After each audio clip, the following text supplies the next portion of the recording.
Biscuits and Blurays podcast, where we watch Blu-rays and the biscuit will float too. You'll float too. You Chapter float too. 2.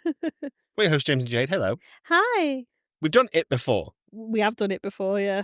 No, the movie. Get your mind out of the gutter. The movie, It.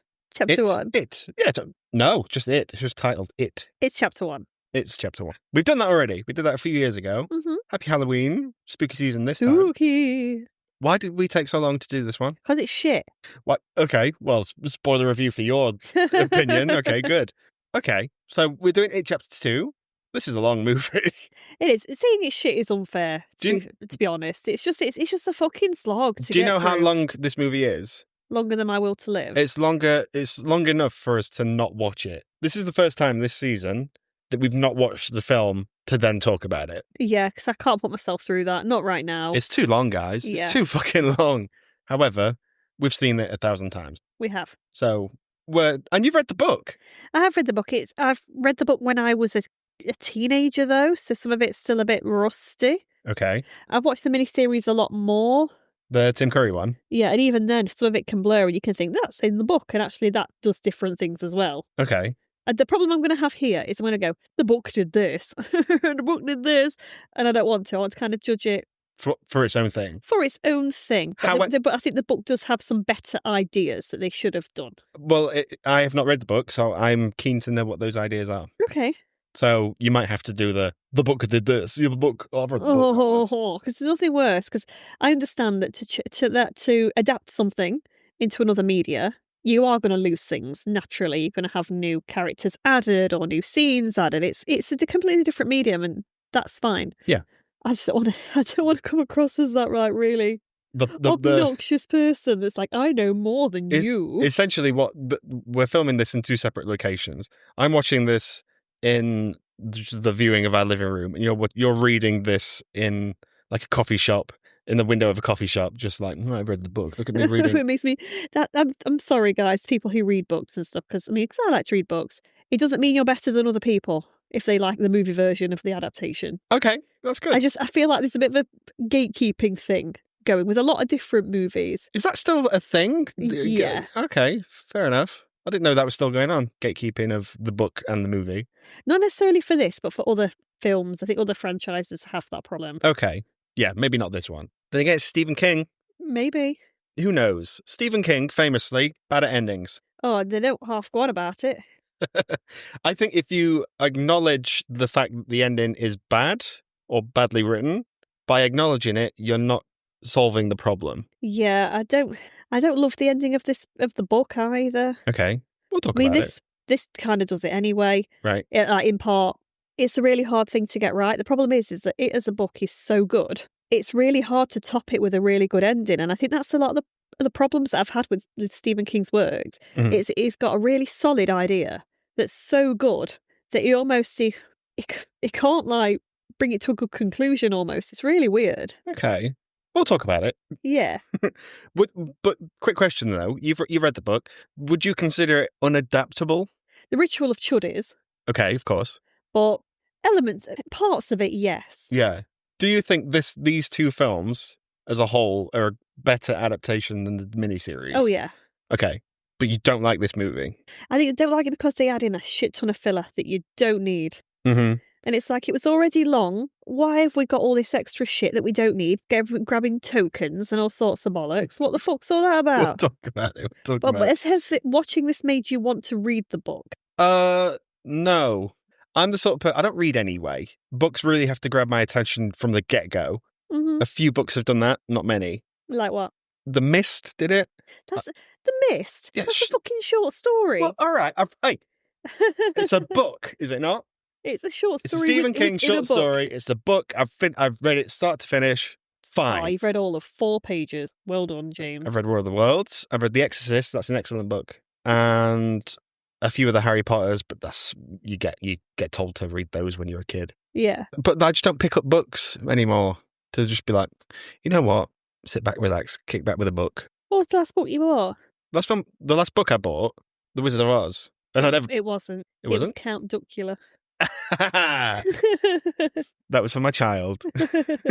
But Even that I've not read.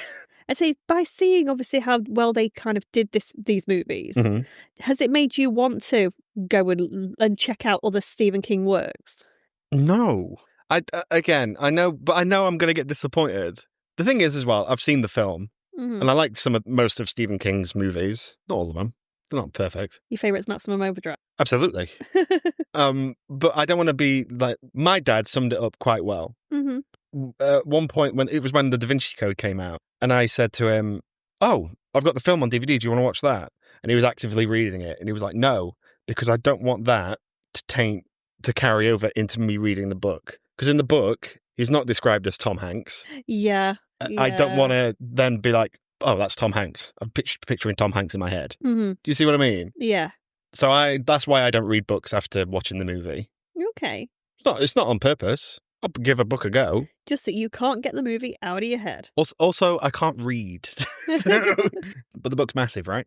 Yeah. So do you think this brought people round to reading King again? You're never too far from a Stephen King adaptation. How many Stephen King adaptations have there been this year? Long Walk, Life of Chuck. All of 2. Yeah. Oh, The Running Man. Running Man. Yeah. Yeah. So, obviously the Black Phone 2 doesn't count because that's his son doing his own thing. Well, yeah, because that's not Stephen King. but it's King related. It's King-esque. Yeah, Black Phone 1 as well. You can see the elements of a Stephen King novel in there. I do like most of Stephen King's film adaptations. You'll be careful there because there's quite a lot of them. Yeah, well, like Misery, Shawshank, Green Mile, of course. Life of Chuck was okay. Things like that. Yeah, I think with this one, they always had to split it into 2 parts because I think the miniseries version works quite well in the fact that there's just so much stuff to get through. You're never going to hit every part of the book at all. It's never going to happen. Yeah. It gives you, by splitting it up into a miniseries, you've got the opportunity to delve into the story more. Having 2 films does that too, but instead of delving into the story more, they add loads of random shit in. Hey, because this is filler.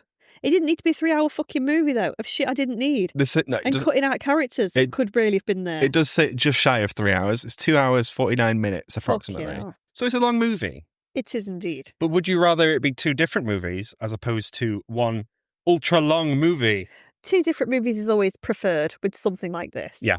But it's just still too fucking long. The general consensus, I've done a bit of research on it, is that the adult stuff is just not as interesting as the child stuff. Which is a problem in the miniseries as well. Is it a problem in the book? It again, that flashbacks quite a lot in the book as well. Yeah. So you're playing it out in your own head. So I don't suppose it's as bad. But again, it's all leading up to a conclusion that I don't think is particularly great. Right, okay. We'll talk about it. Yeah. This is directed by Andy Muschietti. His name makes me hungry. Oh, because you're thinking of bruschetta. Spaghetti. You can tell I've got food on the mind at the moment. Okay. It just makes me a hungry girl. Very talented director. I say that loosely. He directed the first one, so he's back. He's in charge of the new Welcome to the Derry miniseries coming out. I'm looking forward to that. Okay, we'll see how that pans out. There's 27 years prior, right? I kind of like that, though. That's when it would have been originally set anyway, right? Yeah, it's originally set in the 50s, so I quite like that it's going back to that. He directed Mama. Have you seen Mama? No. It's quite good. It's all right. But he also directed, and this will upset you, The Flash. Oh. So... Oh, mate. The warning signs are there. Oh, no. And as we all know, you love The Flash. It's your favourite movie. I fucking hate that film. I will never watch that again. And if they make me try and watch it on the podcast, I'll fight you. Well, that's red to a bull, that, isn't it? Yeah. I don't care who I have to fight. So the adult cast, we've had to age up everyone because that's the nature of this, 27 years. I like this cast. I like this cast a lot. I agree. I think that's one of the strongest things in this. The cast is pretty solid. Yeah. They've done such a good job at not only getting people that look like them, but who are talented enough to act like the adult versions of the child actors. I think there's only one that stands out, which stands out a little bit for me. Can you guess who it is? Yes, I can. And I think we're going to say the same one after 3. I don't know his real name. Oh, okay. No, not his real name, but the character's name. Okay. 3, 2, 1. Ben. Yeah. We'll talk about it. Yeah. So, Chastain. inevitable she was going to get in this. Oh, yeah. And plus, she looks just like Sophie. Is it Sophie or Sophia? Sophia Lillis? Yeah. Sophia Lillis, yeah. The cast, they were cast pretty much basically as the first one was being made. Yeah. But it's weird that they wouldn't film them back to back if they knew this was going to... Maybe they'd still sort out contracts for some of the other actors. Yeah. Because not all of them were cast, were they? And Well, that's right, yeah. Chastain was the first one. Bill Hader was the second one. yeah. Bill Hader's phenomenal in this movie. He really is. Yeah. It's one of my favourite parts in it. So in the miniseries, he's such a fucking knob. Okay. Whoever plays... it's Seth thingy, isn't it? Who plays the child version. I don't know. In what, Richie Tozer in the miniseries? Yeah. I don't know. He's a comedy actor, isn't he? No, is it Seth? Oh, Seth Green. Yeah, Seth Green, Yeah. yeah. From Family Guy, yeah. Yeah, and then for some reason, the older version of him, he's written like a complete fucking douche. He's really hard to like, whereas Bill Hader, I think he's just still really lovable. Hader brings a likability wherever he goes, though. That's the Yeah. thing. Yeah. McAvoy, how'd you feel? I think he's right for Bill. I think he's suited for that role. I agree. Because, again, Bill's still a bit of a wet lettuce. He's still the leader of the group. He's more of a wet lettuce in this one, I think. He is. That's the thing. He almost like he regresses a little bit. Mm. But I think that's how he's written. Yeah. And I think McAvoy does a good job. Okay. Isaiah Mustafa, good guy, plays Mike. Perfect. Yeah, spot on. Yeah. Isaiah Mustafa is the Old Spice guy. You've got Old Spice. I've got a right next to the bed. Right next to the bed. That's my kind of, the whole look at your hand. Now back to me. Now back at your hand. Now back to me. That guy. It's him. There he is. He's upgraded. Yeah. Although I don't think he's done much work since. No, and again, Mike in the book and in the miniseries as well, doesn't actually have a lot to do in the kind of part 2 bit. So they gave his character a lot more in this, and I think he does a good job of what he's got, to be fair. Yeah, but however, compared to everyone else, it's still not much. No, but again, how else do you write? You're throwing him in anyway as filler. I do want to talk about it, because I think it's a bit of a missed opportunity. Yeah. Jay Ryan plays Ben Hanscom. Yeah. Hanscom, you can't spell Hanscom without handsome? No. No. He is too handsome. I think he's a little bit too. Yeah. Yeah. I don't feel like he fits that group of people particularly well. He seems younger than them. Yeah. I feel like they could have. Well, I think he does a great job. Yeah. Across the board, everyone's doing a great job. Yeah. I feel like it could have been cast a bit better, that one. Okay. This is the most accurate one, however. James Ransom as Eddie. They are the same person. That's the same person. They've just aged up. Yeah. the kid from Shazam. Yeah. Sorry, Shazam. Andy Bean doesn't really get much to do as old Stanley, but that's the nature of the book. Yeah. Skarsgård's back, though. Oh, well, he is back. You know what? Skarsgård, we're living in a time where he's been Nosferatu since, and we've seen him in a few other things as well. Mm-hmm. He's always 100%. You can't stop him. No, you cannot. Nor would you want to, actually. Oh, but he was in The Crow. I heard he wasn't the problem in The Crow, though. I think that's a pay or play thing. Possibly. Yeah. The thing is with contracts, sometimes they just get you. Yeah. I'd have been like, but I don't want to do this. Yeah. I think we spoke in the It Chapter 1 episode about who could have been Pennywise. Oh, yeah, we did. Yeah, we did, yeah. But for those of you who didn't know, Poulter. I don't hate that either, though. But apparently, because Scary Movie 6 has been announced, yeah, Poulter's in that, is going to be as Pennywise in that. Oh, I love that, though. So that's the word on the street. I'm on the street. I'm living on the street. I wonder if Skarsgård will be in it as like a cameo or something. Chuck him a fiver, will do it. Do it. Yeah, I reckon. I feel like the Skarsgård lads are like that, though. They're willing to be silly if they need to. I think there's a Skarsgård in every movie. There should be. No, I think there is. You know, the hidden Mickeys. I think there's a hidden Skarsgård. There's a Skarsgård everywhere. It was like, is that Stellan? Is that Bill? We've already discussed this during another movie. You can't put all the Skarsgårds in one room. That is true. The world ends if they're all in one room. Was that Pirates of the Caribbean, I imagine? Yeah. Yeah, okay, cool. So the plot of this one, 27 years later, Pennywise is back at his old things again. Back with his old tricks again. Got to get the band back together. Pretty straightforward stuff, isn't it, really? It is, yeah. The opening to this is particularly fucking brutal, but okay, it's done very well. We'll talk about it now, because it starts with a homophobic attack, essentially. Yeah. Pennywise, obviously, he goes after fear. He eats fear. Yeah. And I think that this scene is the perfect way to encapsulate that Pennywise is no longer going after children. Adults are on the menu as well. Yeah, I don't think he would usually go after an adult because it's usually the adults are a part of Derry. Yeah. Almost, it's like they're a part of the problem. However, is it Adrian I think so, yeah. who's killed? Yeah.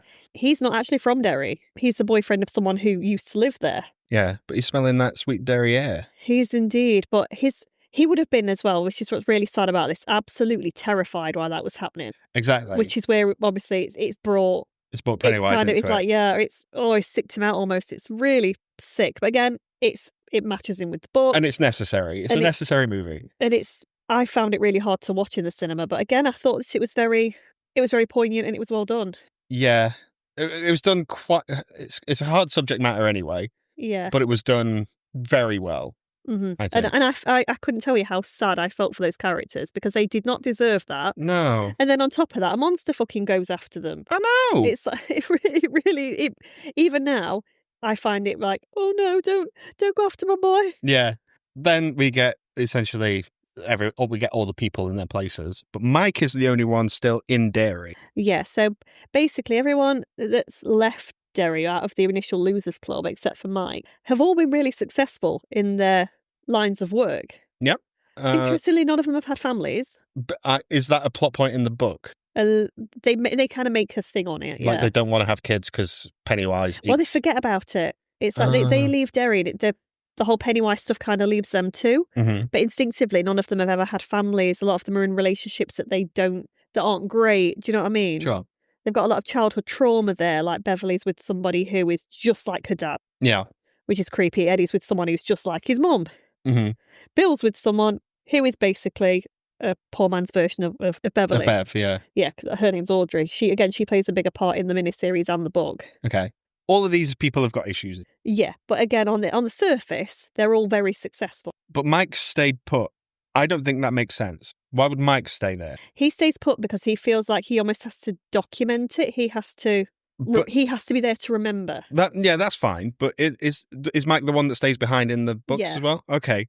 Because it would make more sense if Ben stayed. Because, Ben's the one in the first one who's got the history of Derry on his bedroom wall and is investigating it. Surely he would carry on doing that into his adult... No, he becomes an architect. Well... He's the person who builds the clubhouse, do you know what I mean? And does he builds a dam and stuff like that that they do as Losers. So yeah. It stems from there. It's more of Mike who's more of the historian in the books. Okay. I just think it doesn't make sense character-wise for one of them to go just take over from the other one. Yeah. You've already got that character there. Stanley is the only one who doesn't come back. Spoiler alert. Sad. Yeah. That's the end of that.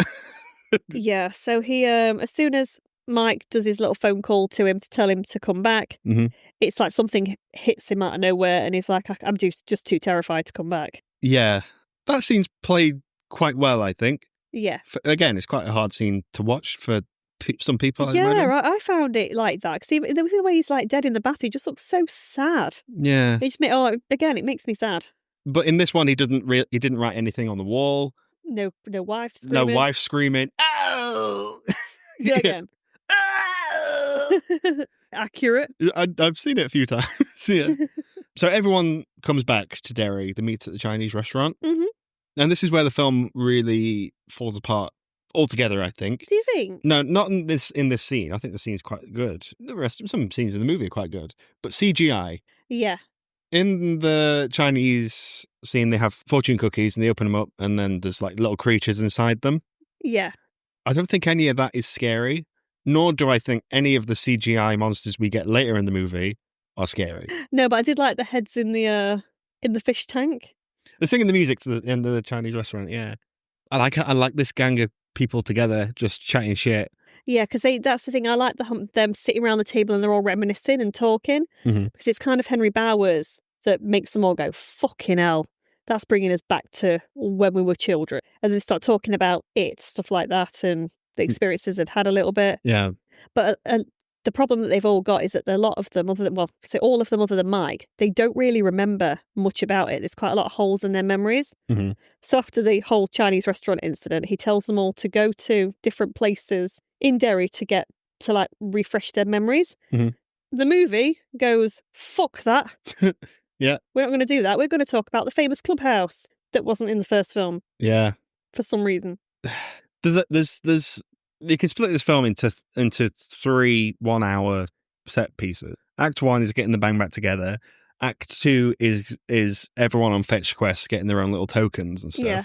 And then there's the finale. Yeah. Act 2 is such a fucking slog. Yeah. It's the reason I don't watch the fucking Mandalorian, you know?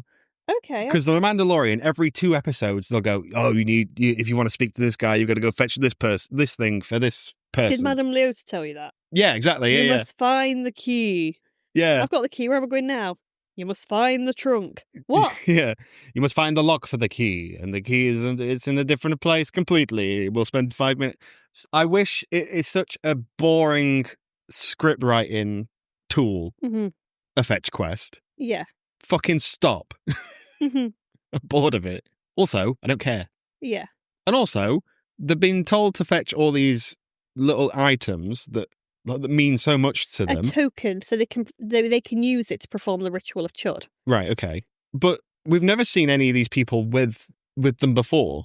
Well, we have, because obviously we've got Beverly with the Beverly with the postcard poem and stuff like that. With Ben with the yeah, with Bev's name in the yearbook and stuff like that. But like, Richie and this is all filler. Richie and his token, Stanley and his fucking shower cap. Yeah, that's all. This is all here as filler. Yeah, I'd argue this film would work better if you didn't have as many flashbacks. Yeah, but the problem is if the children are the best part of the movie, Right. That's why it keeps flashing back. It's like, do you remember this from the first one that you enjoyed so much? Well, this is new footage of the children that you enjoyed from the first one so much. But everyone's grown up. The Finn Wolfhard is not 12 years old. It's quite obvious in that scene as well when they're all in the house. Yeah. Those kids have aged. But also, it's written. They're written older. There's an interaction between Eddie and Richie where they're arguing about sitting on a hammock in the clubhouse, and it's written like they're completely different characters. Yeah, I always thought that. And I was like, well, maintain. And also, if you're making a film that you think might be a two-parter, obviously the second one wasn't greenlit until everyone was going to see the first one. Yeah. But film it in advance, just in case. Right, we're not going to have these kids as 12-year-olds. I don't think they had a script. I think that was the problem because it was so hard to physically do. Yeah, could be that. Plan ahead, though. Some forward thinking would be nice. Yeah. You keep mentioning the ritual of Chud. Mm-hmm. What is that? It plays a big part in the book. The miniseries goes, fuck it, we're not using any of it because it's complicated. Okay. So basically it's something that it's as kids, they decide that they need to find a way to somehow defeat it. Yeah. So they use the clubhouse as like a smoke hole kind of thing. Like a base? No, so like what the Indians used to do. Right, yeah. In order to have like a vision. Sure. So they all try and see how long they can stay there. And I think it's Richie and Bill, I want to say. Bill for sure, but I think it's Richie as well. They have a bit like of a premonition thing. All to do with that fucking turtle. Okay. That where it says basically to defeat him you do the ritual of Chud. It's basically where they lock Mike with the monster effectively. So you have to kind of beat him psychologically. It's like a game of wills almost. It's odd.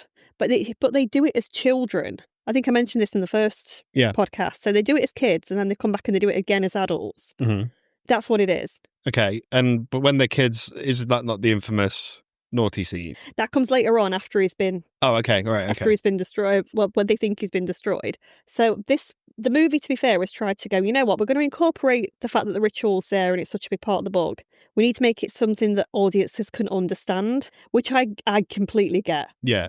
I think it does quite a good job at holding your hand through it. I would agree in that respect. So they've come up with their own kind of backstory and idea for it. Yeah. These people who perform the ritual and lose, essentially. We don't know that they lose it, though, until... You see them all being, like, decapitated and stuff. Later on, though. In the little goo thing. Yeah. It's necessary. Mm-hmm. It adds to the bigger picture.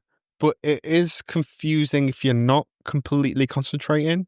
Yeah, and because they've added in this element of saying we're going to use the ritual now. Yeah. Because these scenes, again, they exist in the book where the characters are all told by Mike to go and explore town to get that, refresh their memory. Biscuits gone, you know what? They might as well do that and get these fucking stupid tokens at the same time. Okay, yeah.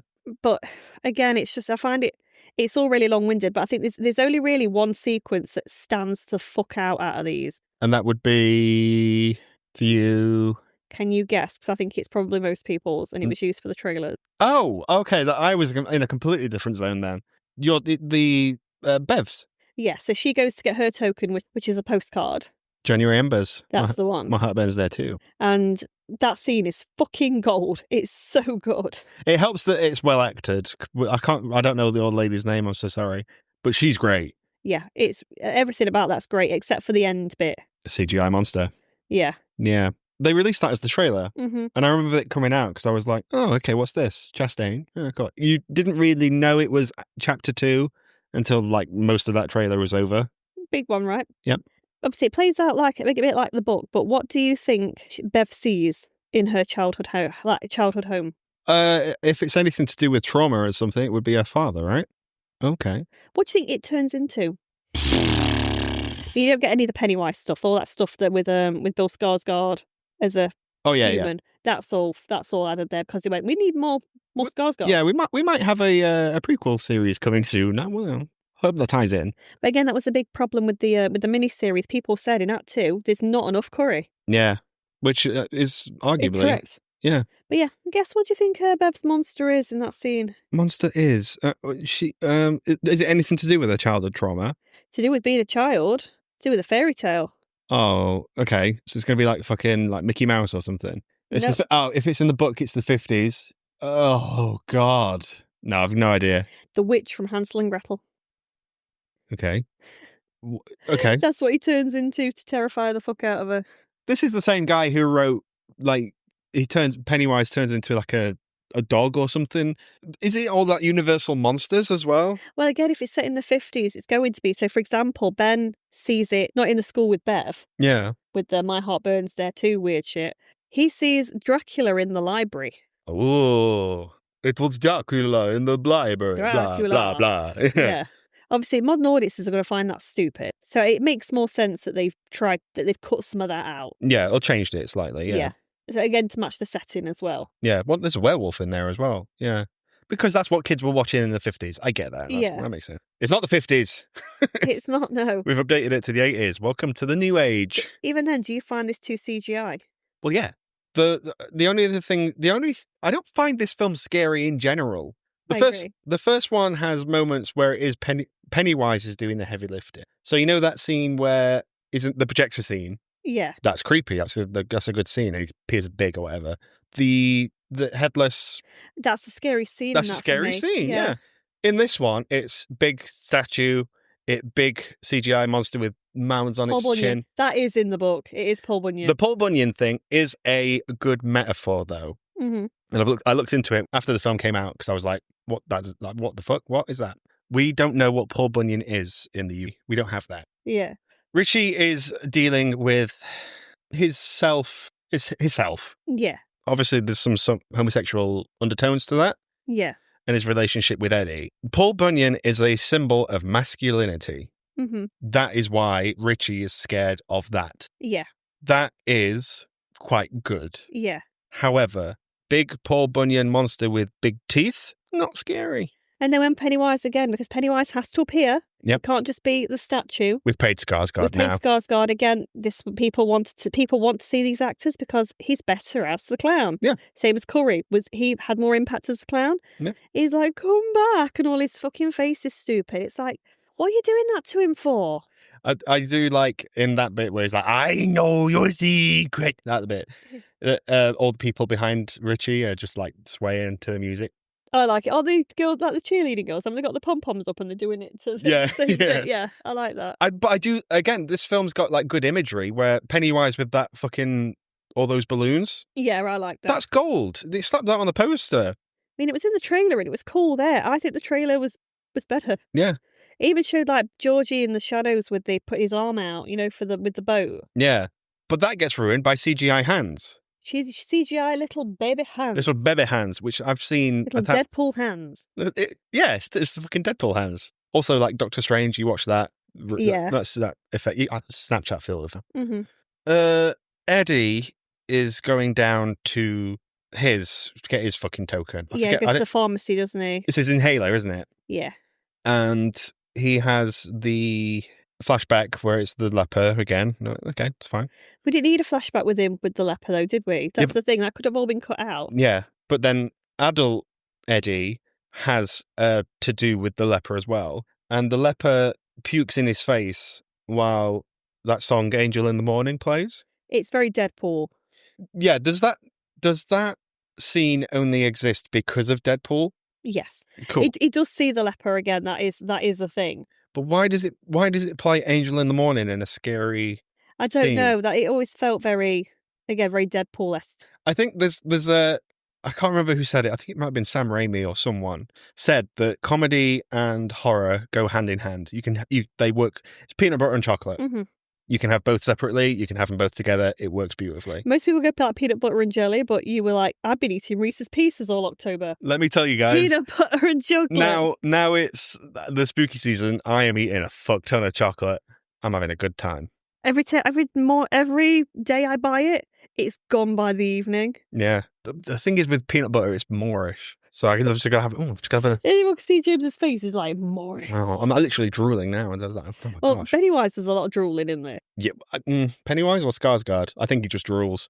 I think he's the Jonathan Groff of. I was going to say, yeah, his mouth is always moist. Moist mouth. You can have comedy and horror at the same time. This is a funny movie when the jokes land. Yeah. That Angel in the Morning scene is not funny, nor is it scary. That's peanut butter I don't want. No, that one's, it just feels really out of context from the rest of the film. Yeah. It's just completely weird. Do you think the tone of this one is different to the first one? It's just not as scary. Mm. And I don't know. It's hard. Again, I think it's because I'm just bored by it by this point, because I'm like almost 2 hours fucking into it. Yeah, and we have a way to go. Meanwhile, fucking Henry Bowers is at it again. Yeah, so that's a good part of that I quite like about the story as well. So they talk about it in the restaurant. Henry Bowers, he's pulled out of the sewer. Yeah. He starts babbling about a clown and blah, blah, blah, and nobody in the town believes him until he says he killed the children. And then all of a sudden, everyone goes, fair enough, that's about right. Well, is that in the book? Mm-hmm. Okay. But in the film, it's done differently. It's because he's killed his dad. Right, yeah. But he takes the fall for the children as well. Oh, I see. In the the book. So and everyone believes it, so he gets locked up in a psychiatric hospital. Mm-hmm. Pennywise obviously is trying to utilise as much as he can to affect the losers. So he goes after Henry to kind of finish his work. Yeah, and he doesn't do a very good job. No, but again in the book they also use Beverly's soon-to-be ex-husband to do that as well. He goes to town in order to kill Beverly. Oh, I see. Okay. But at the same time, Bill's wife is worried about him. So she comes to town too.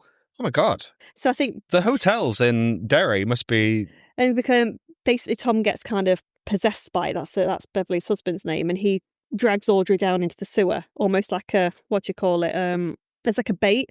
Right. To bring the losers down there. Oh, okay. None of that's in this, by the way. To be fair, I can see why, because you've got so many flashbacks with the kids. Eddie's mum's back for some reason. With too many characters anyway. There's too many. I can see why they went, you know what, we don't need those two characters in this. The time we get with Bowers is necessary again, but yeah, you could cut it out. He don't have anything to do. He's ultimately there to take Mike out of the picture. Because he injures Mike? Yeah, he injures Mike. Yeah, he ends up in hospital. Yeah. But they don't do it in this. They're like, we're going to keep Mike in it, actually, for a lot longer. Good, because he's a good guy to have around. They go down to the sewers. We've got all our tokens. Everyone got their stuff. Just go back, though. Oh, okay. Because this movie needs more Skarsgård. We ended up with scenes with Skarsgård going after children again. Oh, yeah. Which one of them in particular is quite a very good sequence. The kid under the bleachers. Yeah, that's genuinely quite creepy. Where he's just lit up on his face, yeah. And he's talking about... she got a birthmark on her face. Yeah. Yeah. And he's like, oh, people don't like me either. Blah, blah, blah. Why would you like Mickey Dracula? Blah, blah. That's my Pennywise voice. Do you like it? That's why I wasn't cast. Could have been cast. It could have been me. But if they're going to add stuff, I prefer they add stuff like that. I think the one in the amusement of like the Hall of Mirrors, that one's just stupid. But you get some decent imagery of him slamming his face on. That's how I feel most days. Correct. That's how I get ready most days. Just slam my face into a wall. I will get ready. Yeah. But you need it to know that Pennywise is still in this movie. And he is still after children. Yeah, exactly. He still needs to eat. It's like, still go, I'm not taking this shit with me. Everyone sat there like, this Pennywise has got to be stopped. But how would you know? How would you know he's back if you didn't have him kill at least 2 children? Well, I think doesn't he hibernate after about 16 months and like that? Yeah. If he's hibernating for 27 years, he's going to need quite the supply. Oh yeah, big it's time. like COVID. He needs plenty of toilet paper. Do him and the Creeper from Jeepers Creepers come out every 27 years? Yes. Okay. I've not seen Jeepers Creepers. Oh, you haven't seen it at all? No, I've seen the second one for no reason. All right, cool. Mary Poppins is the same magic as Pennywise, by the way. I just thought I'd drop that in. Or feeding the birds. Mary Poppins doesn't actually feed any birds if you'd watch the movie. Stop it's the bag. I know how much it is. I know how much it costs. I'm just saying. No, because have you seen that thing where Mary Poppins rocks up when they're kids and then, like, much later she comes back? She's Pennywise in. No, do you mean between the 2 movies? Yeah.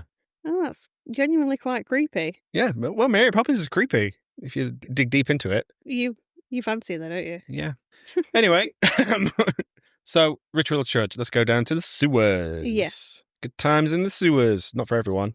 No, because again, we get filler in the fucking house at Newbolt Street for some reason. Oh, God, yeah. No, is that now? Is that now? Yeah. Oh, that is now, Yeah. Because we get the Thing reference, vibe, like that. But also necessary again? No. No, we get the stupid doors because that's part of the first film. No, that's later. That's when they're after they've done the ritual and they're separated then. Oh, no, I thought it was beforehand because Ben's there, isn't he? No, it's Eddie and Thingy. Ben is the one. Eddie's killed not long after the ritual. Well, Ben is being torn into by Pennywise. Oh, yeah. So they smash the mirror. Meanwhile, Stanley Head's running around. Yeah. So that's fun. This is where the film goes a bit haunted house. Yeah. And the first film did it as well when they went into Neibolt, and I liked that. But here I don't like it as much. No, again, I think they work better together, and they're all separated in twos doing different things, and I'm sorry, it's just it's too much. They're split up to come back together again, to go down into the sewer, to do the ritual, to be split up again. Yeah. Stop doing that. Put your money on the screen. Yes, they split them up again. We get that again. You like this sequence, I don't. The one with Beverly and Ben. Yeah, I love it. I'm there with it. Why? I think it's good. I don't like the Shining reference. I'll take that out. Where she's in the cubicle, because that's what happened to her in the first one. She was starting a period and she hid away in the cubicle. Do you remember? Mm-hmm. That makes sense. That the cubicle is filling with blood. I like that. And I just like the effects of them like being just shot away from each other. And it's if Pennywise can do that to them, then not being funny, just fucking kill them. What are you playing with your food for? It's the thrill of the chase. I know he prefers them scared because it salts the meat. How he disgustingly describes it. I don't. Okay, but that's in the book. That's how he says it. Is that what he says? That's why he likes children scared. Oh, because they taste better. Ugh, Pennywise, you dirty dog. Dirty boy. This is all again very difficult to watch knowing that we're about to have a child. Well, we didn't watch it. That's why. We're not watching it because of this. Did Pennywise always turn into a big giant spider? That's the way that they describe it is ultimately Pennywise is an alien or some sort of ancient being that came to the Earth. Oh, like the Martians from War of the Worlds. Ice Cubes, War of the Worlds. Exactly the same. Came down at the same time. And the closest thing that the human mind can comprehend it as is a spider. Right. It's the closest thing. So it's not technically a spider. It's spider-esque. But again, because the miniseries got it so wrong, they've gone, you know what, we're going to put Skarsgård on top of like a spider body because we need the clown still, because the clown is still what terrifies people. Skarsgård's all in though, because he's a big spider. He's obviously not there, so this is No, he can just turn into one. Skarsgård can do that. Yeah, they all can. What? That's the last thing we need in Mamma Mia. Stellan Skarsgård, big spider. Skarsgård spiders. Scar spiders? Sure. Yes. But the Bev stuff I like, where there's like they realise it's those two that are in love and not McAvoy. Yeah. McAvoy drowns his guilt about letting Georgie die. That's quite good. It's a good metaphor. There's Richie and Eddie doing the doors. Mm-hmm. That's not funny. Nor do they go through any of the doors. I only like the Betty Ripson one where her legs start like dancing. I'm like, oh, that's creepy. And then they all come back. I do like again, everyone's 100% in this, but Bill Hader in particular, where he's like, "You want to dance? Beep beep." Blah. And he goes to throw the rocket, Pennywise, but then just zones out into his deadlights. Deadlights spells Spells danger. danger. Yeah, the deadlights are a thing that are never. I don't know if they are explained or not. They lose their fucking heads, and that's ultimately what it is. Yeah. It's these stupid fucking lights. I can see, as you're trying to piece together the book, I can see the vein in your forehead just get bigger and bigger. It's giving you a headache. Yeah. Yeah. Does the film give you a headache? Yeah. Big flashy lights. Oh no, migraine. Deadlights spells Spells migraine. Eddie's killed. I know, and it devastated me in every iteration I've seen it or read it. It's like, no, he's my baby. Yeah. It's better. I think it's more well done here than the miniseries. It's still, I think he's lovable in both, though, and you just want to. The miniseries went, we're going to make him a virgin. Oh, he died a virgin? Yeah, and he makes a big thing about saying it to everybody, and it's like, you didn't though, did you? Because we know you had sex with Beverly as a child. You creepy. Yeah. Anyway, in this, there is that relationship with Richie and Eddie. It's played out again, like Richie's lost his other half, essentially. Yeah. And that's really... And Bill Hader is just... chef's kiss. Acting. He's so good, yeah. Later on as well, when they're in the canyon, when he's just sobbing. This film makes me cry. This film makes me cry so much. It's important. It's important for people to know how to deal with their feelings. Do you know how to deal with your feelings? Yep. I bottle them up and I scream into a pillow. Oh, dear. So, to kill Pennywise, big ancient alien, spider-like, we're gonna have to get him down to our side. It falls apart now. Yeah, because they fight him with naughty words. Oh God, kill him with our words. Sticks and stones. Exactly. Yeah, that's stupid. Is that stupid? Richie and Bill do something a bit similar in the book with the Ritual of Chud. They've got him locked, and psychologically they're trying to fuck him up, right? Because the others are trying to fuck him up on the outside. Oh, I see. We find out that Pennywise is actually a little baby man. What? He's a baby. Well, he's laid eggs. Oh, so Ben is destroying all these eggs because we don't have no more Pennywises around. But is that not too close to the 1998 Godzilla movie? Do you remember that? When Matthew Broderick was like... It was written before that, you know that, right? I appreciate, but also Godzilla's a film I've seen. Yeah. And then it's from there, once they've managed to beat him down mentally while inside his head, because that's how the Ritual of Chud happened. This is ridiculous. You lock minds, essentially. Yeah. Then it's Bill that takes out his heart. It shields her down. They do, to be fair, they do it in this, but they do it their own way. Yeah. There's only one... all things must take the form, the shape of the size they inhabit. I don't know. It's stupid. I thought that too, but again, I feel like they've been written into a poor place as well. Yeah. Calling a clown makes a clown sad, apparently. You're a clown! You're a big fucking clown! Someone tell... And Pennywise is like, am I? Oh my gosh. Someone tell the Joker that. He'll be like, yeah, I fucking am, mate. He'd be like, yeah, go on. Give it to me. He'd get a hard on. Yeah, and then do a dance number, because that's what he does now. Yeah, but Pennywise does dance numbers. He does! Pennywise is the Joker of big alien spider people. Absolutely. They take him out by ripping out his heart. They all squeeze it together, and he melts. For a thing as powerful and as scary and as all present as Pennywise is, that's pathetic. How they take him down in. Yeah. Yeah. But did you think that when you first saw this, as not really knowing the story? All I knew going into this was that the adaptation in the miniseries, the Spider, was not accurate, and nor was it liked. Yeah. By certain fans. I knew that going into this one. So when the spider came up, I was like, oh, hang on. I thought no one liked this. But that's who he is, though. I didn't know that. Yeah. So, and then when they're like, oh, we've got to make him feel small. That's how we get him small. I thought, oh, that's like a motivational poster. Yeah. That you see. Like, not all big things appear small. Not all big things appear small. Yeah. I don't know. This is why you didn't write things for the war effort. Yeah. Not all big things are small. Make do and mend. Not all big things are small. Yeah. So it felt like, okay, we're rushed. And the ending does feel rushed anyway. Yeah. Which is weird because this film's nearly 3 hours fucking long. And they've dragged out so much of it just to then go, we're going to rush this ending. Yeah. But again, there's not much else to to see and do. Mm. It's kind of, it crushes his heart and it ends. Yeah. However, again, this is where I like the book. Okay. So the Barrens completely floods. This is the sewers, yeah. Yeah. They decide they have to leave Eddie's body behind. Sad. Unfortunately, which is quite sad because they take Audrey instead because she's still alive. Yeah. But the storm or whatever with the sewers washes out downtown Derry. So they all kind of say it's quite poignant at the end as well. They say like it's almost like it's the death of Derry.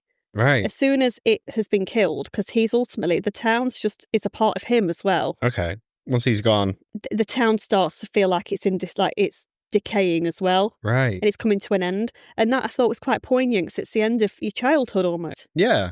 And that's probably why it stuck with me more.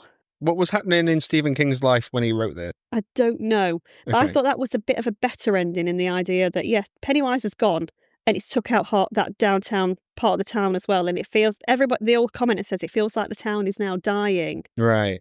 And they all start to then lose their memories of the summer that they had. And they think the scars on their hand from the scars guards on their hand. The scars guards from their blood oath start to heal. Oh, okay.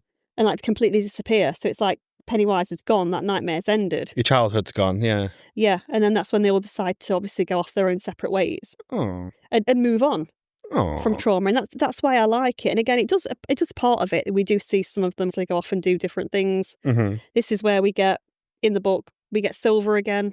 Hi, Silver away. Yeah, because Audrey's catatonic. After what happened, she sees the deadlights. Right. Bill decides to ride her on Silver downtown Derry, and it brings her back. This is they do that in the miniseries. They do that in the miniseries as yeah. well, yeah. But that's how they kind of end the book. Mm-hmm. But like Ben and Bev go off, they go and have a family, and my question is, Richie's in this one. He's a comedian. Yeah. When he goes to town, he's a comedian. That's fun, whatever. Mm-hmm. What's his stand-up going to be like post I've killed Pennywise? Again, their memories start to die. That trauma starts to disappear. Yeah, but but in this, he's still killed Bowers. True. He's killed a person. I think one of his co-stars is almost like spitting image of Eddie or something like that. That's kind of how he gets over it. Oh, okay. Having a friend a lot like that. Yeah. What It Chapter 2 is really about is facing your trauma and moving on. It Chapter 2 should be facing childhood trauma and moving on. And I think they try to do it a little bit. I think it just gets bogged down with bad CGI and filler. Yeah. And then the film ends. There's a good message about the friendships because Mike rings McAvoy up and he's like, how's the ending for your book coming? Oh, Stephen King has a cameo in this. We didn't mention. No one does. It's fucking weird. Yeah, it's fucking, he can't act. But Mike rings McAvoy up and it's coming along fine. Thank you for asking. And there's a nice little exchange where he's like, hey man, I love you. Yeah. And then he's like, love you too.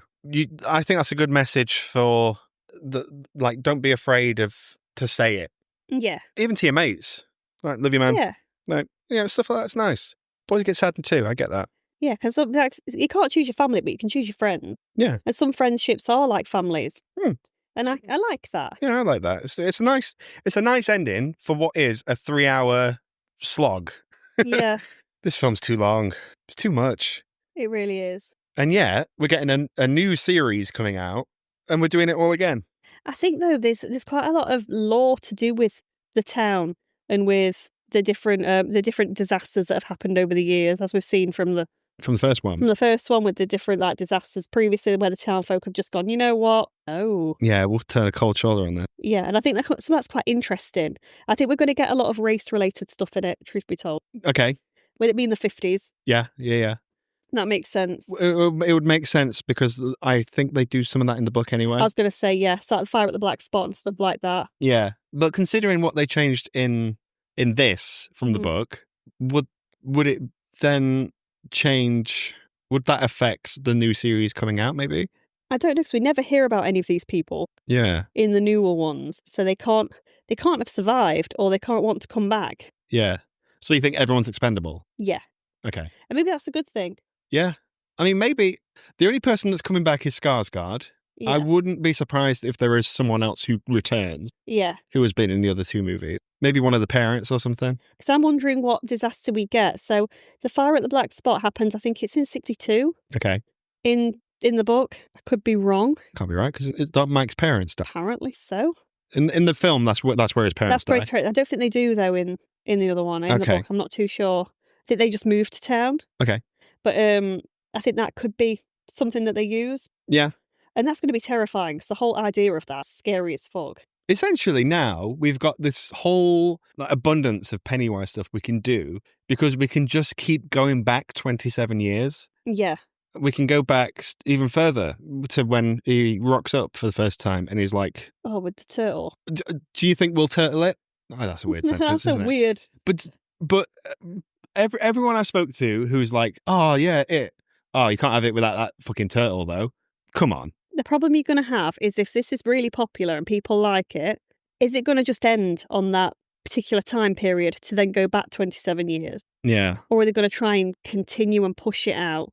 Because ultimately it's here for about 16 months before he disappears again. Mm-hmm. So there's a lot he could be doing in that time. Yeah. But I still want it to be dragged out. And also I don't want to see a replay of the book, basically. Okay. Or of the first movie with the kids going after it and stuff like that. But I feel like we're probably going to get something. What does scare me about this is in the trailer, there's little Easter eggs for other Stephen King. There's a bus for a prison that says Shawshank on it. Yeah. There's Dick Halloran's in this from The Shining. He's a confirmed character. Yeah. Why are you bringing these in? The books do it too, though. I appreciate that, but also we're building to Dark Tower, right? We've got to be. No idea, because I remember reading Dreamcatcher, and in Dreamcatcher, I think they go to the sewer. The sewers plays a large part towards the end of that, like a water plant. Okay. And one of the characters sees graffiti on a wall that says the Losers Club Pennywise lives. Oh, okay. So a lot of them do. They all connect. Yeah. Like Randall Flagg appears all the way. Okay. He's the big bad of the Dark Tower. Right. And of the Stand as well. Yeah. He's not in this, as far as I know. But who knows? Who knows? Go, you know what? Let's stick a bit of fucking Randall Flagg in there and all. Yeah. Chuck him in. I hope they don't. I hope they don't. Maybe we'll be sort of going... It's weird that at the start of these adaptations, like The Shining, we started off with these adaptations that Stephen King doesn't like or do it a misservice. Mm-hmm. And now we're going a bit too Stephen King. Is that what people want? Because when we think of like the likes of Stranger Things, that seems very heavily borrowed from King. Yeah. And people seem to really like it. Maybe people are fed up of Marvel and stuff like that, and they're more into their... Yeah. They're going... The King extended universe is what they want. The KCU? He's got some work I would like seen at the big screen. Is there anything left? How many books has that guy written? I keep saying I'd love to see the Tommyknockers be made properly. Okay. And that's Aliens. But again, it's aliens that control a town. It's a little bit like Invasion of the Body Snatchers in a way. Okay. Well, we'll see. I'm hoping, fingers crossed, we get that. Yeah, every year though we do get there's another Stephen King short story. It's like, okay, cool. Essentially, my final thought is this: go and watch Life of Chuck. Life of Chuck, guys, is a fucking masterpiece. You've really enjoyed it, didn't you? Yeah, Mark Hamill makes maths so sexy. But also, The Long Walk came out this year. Basically, just support your local Stephen King adaptation, and you'll get more. Absolutely. Yeah. I'm looking forward to The Running Man. I'm looking forward to seeing what they do with that. But you like the movie, the Arnie one. Oh, it's fucking stupid. I love it because it's stupid, but it's not the book. That isn't. Okay. But hey, maybe we get more of the book. It's really interesting because my version of the book I bought from a car boot years ago as a teen, and it had Arnie on the front. It had all the stuff from the from the movie. From the movie. And I remember reading it going, this isn't the fucking what I've watched. What the fuck is this? We'll see how that turns out, but that's next. Should we do that one? Yeah, I'm happy to do that. I'm going to get a bit of a Glenn Powers. Powell. Powelleth. Powelleth. What do you call it? Glenneth. Glenneth. Oh, he's a sexy man. We could do. We've not confirmed any other episodes this season, so... No, we should watch The Long Walk, although everything I've heard about it is that it's good, but it's just a hard watch. Yeah. Because you like all the characters. Yeah. I'm like, fucking... I don't know if I'm ready to watch that. Is this better than Space Jam? Yes. After all your gripes, you still think this is better than Space Jam? I've got a nostalgia to it. Okay. It's not much better than Space Jam. Right. It's like half better than Space Jam. Still mid as fuck. As a whole, though, it chapter 1, chapter 2, put them together, one big movie, better than Space Jam? Yeah. Yeah, I agree. But that's because chapter 1's doing all the heavy lifting. But there's gold in here. As in, like, always believe in your soul. You've got the power to know. You're indestructible. Always believe in. Yeah, I think this is a good movie. I think, but just that, I think it's a good movie. How many times did you see this at cinema, James? Only twice. How many times did you see the first one? 6. I was obsessed when that came out, honestly. The thing is, I get attached if I watch a film and I'm not overly scared by it, and I know where the jump scares are, I can then sit with it. I will then go watch that film again and keep picking out little details. Mm-hmm. I did that with It, Chapter 1, so much that I saw it 6 at a time where I had loads of spare time to see a 2.5-hour movie at the cinema. I was going to say, would you do that with Smile 2? Well, no, because Smile 2 makes me scared. A new scary movie. There's jump scares in there. They put a jump scare in a musical number. Idiots. Do you remember when I sat down in the screen for Smile 2 and then Sky Riley's doing a sing-song dance number and I'm like, I'm safe here. Nothing's going to get me here. You I get shat done. my pants. Shut your pantaloons. That's a good movie, though. Yeah. But this is a good movie, too. It's not the best. No, and again, we say this with lots of love for it, but no, it's again, I think it's just a bit too CGI heavy for me. At least that fucking woman with the flute's not in it. Well, she might be in it. I can't remember. What woman with the flute? You know, from the first movie. Oh, yeah, no, she is scary. That painting scene. Again, she's just a CGI painting. It's boring. No, but that's a good effect. Like when Stanley walks past it and it's there, and then you hear a thud because the flute's falling on the floor, and then he looks back and that woman is not in that painting. That's a well-crafted scare. You're just scared of women in paintings, hence Conjuring 2. Oh, don't you get me started on The Conjuring. Okay, quick thing. We watched The Conjurings 1 and 2. They are not good movies. We need to grow up. Did you enjoy that sequence, though? Yes, because it's fucking creepy. The nun, when she appeared, that shadow around the room, she appears down it and then she's running at him. Gold. That is it. Stop putting the nun in things. You'll do. She'll be in fucking Welcome to Derry. Like, what are you doing? Yeah. I'll get them all together. The Avengers of the horror icons, I think. Yes. Yes. But I do think, do you think Pennywise has become an icon? I think he became an icon after the first one. Mm-hmm. I thought he was an icon anyway because of the curry one, but a bit forgotten about. And now he's back in fashion, really. Yeah. And that performance by Skarsgård is good, and it's too good, I'd argue, that he deserves to be recognised as a horror icon. Yeah, I agree, and I'm looking forward to seeing him in this. I think is he only like scheduled down as being in 3 episodes? Or something I don't like that? know, but again, Pennywise can take any shapes and forms. So. I know, but I know what I want. You want Scars? I want Skarsgård? Mr. Scars, yeah. Yeah, well, we could slap my mirror on and get another Skarsgård. The sexy. What? On that thought, Jesus, we'll end this. This is our longest episode of the season. Oh, We did it! We did it, guys. It's not 3 hours long, though. Yeah, thank God. You can listen to this podcast 2 more times and you'll still be in it chapter 2. Yeah. Anyway, what was next? Hereditary. Still, I would seen that one yet. Oh, we've definitely not recorded that episode in advance. Yeah, I've not done that one in advance, no. And then it's weapons. Whoop, whoop. That's what we're building to. Happy Halloween. Weapons, yeah. So, and go and watch it chapter 2. It's fine. No, don't, guys. Just watch chapter 1 and then go to bed. Yeah, watch chapter 1 twice. Because we tried to do it last year, did we?